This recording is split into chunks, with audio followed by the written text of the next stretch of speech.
All right, hello. This is my setup for the EECS main project.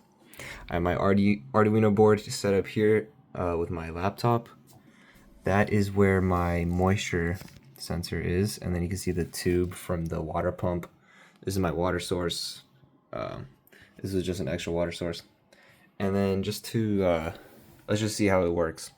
So we'll start it, and then the code will prompt me for a number of iterations, right? It's just how long basically do I want the code to iterate over, like how many times does it want it to check.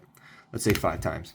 So it'll check it, dry soil, so now it's pumping into there.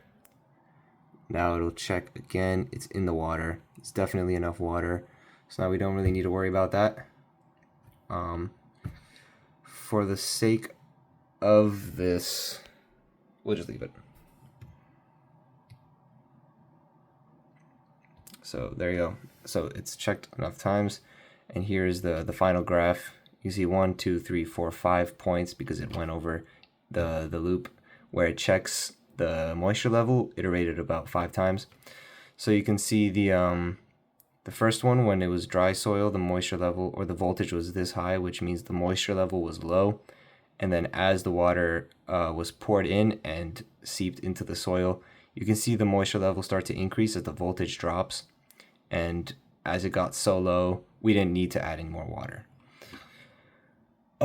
As for the objectives of this, the learning objectives for this course, I would say this is definitely some great experience in the procedural programming. Obviously, I've done some programming classes in high school, but none of them were procedural, and none of them had a project of this scale either. And so this kind of experience I feel like is very useful for the engineering field in general, getting my hands, getting hands on with external devices as well, and really seeing what the code actually does in a real life situation. And of course, along the way, obviously I have to build the skills in order to write this code, and that includes stuff like going to the lectures, reading off the slides, and even doing my own research at home in order to kind of fill in the gaps where I wasn't really sure about what to do.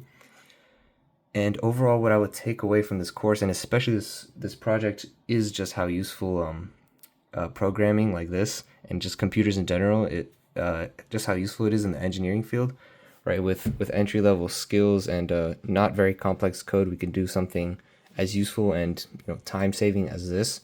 And so it gets me excited to think just how useful more complex codes, more knowledge in this field would help in real engineering career, right?